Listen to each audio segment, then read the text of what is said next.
ಸಂಸತ್ತಿಗೆ ಗೈರಾಗಿದ್ದೇಕೆ ಪ್ರಧಾನಿ ಮೋದಿ? ಸಿಎಂ ಸಿದ್ದು ಪ್ರಶ್ನೆಗೆ ಬಿಜೆಪಿಯಿಂದ ಯಾಕಿಲ್ಲ ಉತ್ತರ?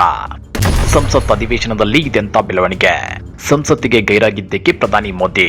ಈ ಒಂದು ಪ್ರಶ್ನೆಯನ್ನ ಎತ್ತಿರೋ ಸಿಎಂ ಸಿದ್ದರಾಮಯ್ಯ ದೇಶದ ಗಮನ ಸೆಳೆಯುತ್ತಿದ್ದಾರೆ. ಲೋಕಸಭೆಯಲ್ಲಿ ರಾಷ್ಟ್ರಪತಿಗಳ ಭಾಷಣದ ಮೇಲಿನ ವಂದನಾ ನಿರ್ಣಯದ ಚರ್ಚೆಗೆ ಪ್ರಧಾನಿ ನರೇಂದ್ರ ಮೋದಿ ಅವರು ಉತ್ತರ ನೀಡದೆ ತಪ್ಪಿಸಿಕೊಂಡಿದ್ದೇಕೆ ಅನ್ನೋ ಚರ್ಚೆ ಸಿಕ್ಕಾಪಟ್ಟೆ ಸದ್ದು ಮಾಡ್ತಿದೆ. ಪ್ರಧಾನಿ ನರೇಂದ್ರ ಮೋದಿ ಅವರ ಈ ನಡೆ ಅಗೌರವ ಮಾತ್ರವಲ್ಲ, ಸತ್ಯವನ್ನ ಎದುರಿಸಲಾಗದ ಹಿಡಿತನವೂ ಆಗಿದೆ ಅಂತೇಳಿ ಸಿಎಂ ಸಿದ್ದರಾಮಯ್ಯ ವಾಗ್ದಾಳಿ ನಡೆಸಿದ್ದಾರೆ. ಹಾಗಾದ್ರೆ ಸಂಸತ್ ಅಧಿವೇಶನದಲ್ಲಿ ಇದೆಂತ ಬೆಳವಣಿಗೆ ಅಂದ್ರ ಅದನ್ನ ಡೀಟೇಲ್ ಆಗಿ ತೋರಿಸ್ತೇವೆ. ಆದ್ರೆ ಅದಕ್ಕಿಂತ ಮೊದಲು ಹಲೋ ಕನ್ನಡ ಯೂಟ್ಯೂಬ್ ಚಾನಲ್ ಅನ್ನ ಸಬ್ಸ್ಕ್ರೈಬ್ ಮಾಡ್ಕೊಳ್ಳಿ.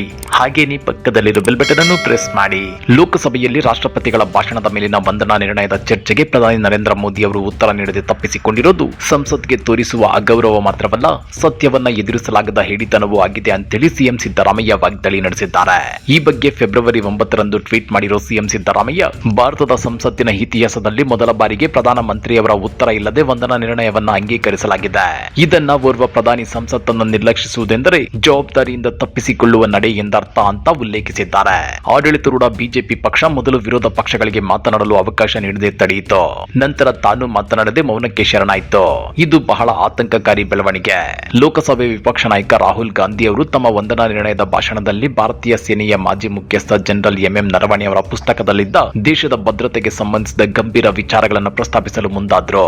ಆದ್ರೆ ಆಗ ಅವರ ಮಾತನ್ನು ಸಂಪೂರ್ಣವಾಗಿ ತಡೆಯಲಾಯಿತು ಅಂತೇಳಿ ಸಿಎಂ ಸಿದ್ದರಾಮಯ್ಯ ತಮ್ಮ ಟ್ವೀಟ್ ನಲ್ಲಿ ಉಲ್ಲೇಖಿಸಿದ್ದಾರೆ. ಅಷ್ಟೇ ಅಲ್ಲ, ಆ ಪುಸ್ತಕದಲ್ಲಿ 2020ರ ಚೀನಾ ಗಡಿ ಸಂಘರ್ಷದ ಸಂದರ್ಭ ನಿರ್ಣಾಯಕ ನಿರ್ಧಾರವನ್ನ ತೆಗೆದುಕೊಳ್ಳುವ ಬದಲು ಪ್ರಧಾನಿ ನರೇಂದ್ರ ಮೋದಿ ಅವರು ಸೇನಾ ಮುಖ್ಯಸ್ಥರಿಗೆ ಕೇವಲ ನಿಮಗೆ ಯೋಗ್ಯವೆನ್ನಿಸಿದ್ದನ್ನ ಮಾಡಿ ಅಂತ ಹೇಳಿದ್ದಾಗಿ ದಾಖಲಾಗಿದೆ.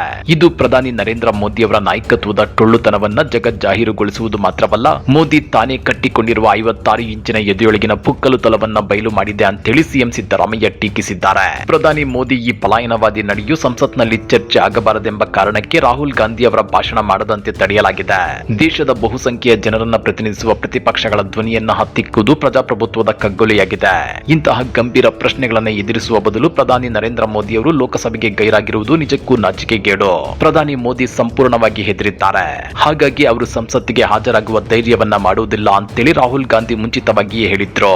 ಅದರಂತೆ ಮೋದಿ ಅವರು ಲೋಕಸಭೆಯಿಂದ ದೂರ ಉಳಿಯುವ ಮೂಲಕ ತಾನು ಭೀತಿಗೊಂಡಿದ್ದನ್ನ ರುಜು ಮಾಡಿದ್ದಾರೆ. ತನ್ನ ನಿರ್ಧಾರದ ಬಗ್ಗೆ ಆತ್ಮವಿಶ್ವಾಸವಿಲ್ಲದವರು, ಹೀಗೆ ಚರ್ಚೆಯಿಂದ ಯಾವಾಗಲೂ ಹಿಂದೆ ಸರಿಯುವವರು ದೇಶಕ್ಕೆ ಅದ್ಯಾವ ಸಮರ್ಥ ನಾಯಕತ್ವ ನೀಡಲು ಸಾಧ್ಯ ಅಂತೇಳಿ ಸಿಎಂ ಸಿದ್ದರಾಮಯ್ಯ ಕೇಳಿದ್ದಾರೆ.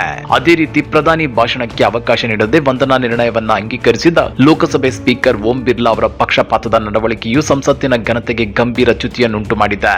ಸ್ಪೀಕರ್ ಲೋಕಸಭೆಯ ಘನತೆಯನ್ನ ಎತ್ತಿ ಹಿಡಿಯುವ ಕೆಲಸವನ್ನ ಮಾಡಬೇಕೇ ವಿನಃ ಸರ್ಕಾರದ ರಕ್ಷಣಾ ಕವಚವಾಗಿ ಕಾರ್ಯನಿರ್ವಹಿಸಬಾರದು. ವಿರೋಧ ಪಕ್ಷಗಳ ಬಾಯಿ ಮುಚ್ಚಿಸಿ ಪ್ರಧಾನಮಂತ್ರಿಯವರು ಓಡಿ ಹೋದ್ರೆ ಸಂಸತ್ತು ಅರ್ಥಹೀನವಾಗುತ್ತದೆ. ಇದು ಸಂಸತ್ತನ್ನ ದುರ್ಬಲಗೊಳಿಸೋದು, ಸಾಂವಿಧಾನಿಕ ಹುದ್ದೆಗಳನ್ನು ದುರುಪಯೋಗ ಮಾಡೋದು ಮತ್ತು ಭಾರತದ ಪ್ರಜಾಪ್ರಭುತ್ವ ಸಂಸ್ಥೆಗಳನ್ನ ಇಲ್ಲವಾಗಿಸುವುದು ಬಿಜೆಪಿ ಆರ್ಎಸ್ಎಸ್ನ ಕುತಂತ್ರದ ಭಾಗವಾಗಿದೆ. ವಿರೋಧಿಗಳನ್ನ ಭಯಪಡಿಸೋದ್ರಿಂದ, ಮೌನವಾಗಿಸುವುದರಿಂದ ಮತ್ತು ಪಲಾಯನ ಮಾಡೋದ್ರಿಂದ ಪ್ರಜಾಪ್ರಭುತ್ವ ಉಳಿಯಲ್ಲ ಅಂತೇಳಿ ಸಿಎಂ ಸಿದ್ದರಾಮಯ್ಯ ತಮ್ಮ ಟ್ವೀಟ್ ನಲ್ಲಿ ಉಲ್ಲೇಖಿಸಿದ್ದಾರೆ. ಹಾಗಾದ್ರೆ ಲೋಕಸಭೆಯಲ್ಲಿ ರಾಷ್ಟ್ರಪತಿಗಳ ಭಾಷಣದ ಮೇಲಿನ ವಂದನಾ ನಿರ್ಣಯದ ಚರ್ಚೆಗೆ ಪ್ರಧಾನಮಂತ್ರಿ ನರೇಂದ್ರ ಮೋದಿ ಅವರು ಉತ್ತರ ನೀಡದೆ ತಪ್ಪಿಸಿಕೊಂಡಿರೋದು ಎಷ್ಟು ಸರಿ? ಸಿಎಂ ಸಿದ್ದರಾಮಯ್ಯ ಟ್ವಿಟರ್ ನಲ್ಲಿ ಎತ್ತಿರೋ ಈ ಗಂಭೀರ ಪ್ರಶ್ನೆಗಳ ಬಗ್ಗೆ ನೀವೇನಂತೀರಾ? ಕಮೆಂಟ್ ಮಾಡಿ, ವಿಡಿಯೋ ಲೈಕ್ ಮಾಡಿ, ಶೇರ್ ಮಾಡಿ. ಇಂಥ ಮತ್ತಷ್ಟು ರೋಚಕ ರಾಜಕೀಯ ಸುದ್ದಿಗಳನ್ನ ಮಿಸ್ ಮಾಡದೆ ನೋಡಬೇಕು ಅಂದ್ರೆ ಹಲೋ ಕನ್ನಡ ಯೂಟ್ಯೂಬ್ ಚಾನಲ್ ಅನ್ನ ಸಬ್ಸ್ಕ್ರೈಬ್ ಮಾಡ್ಕೊಳ್ಳಿ.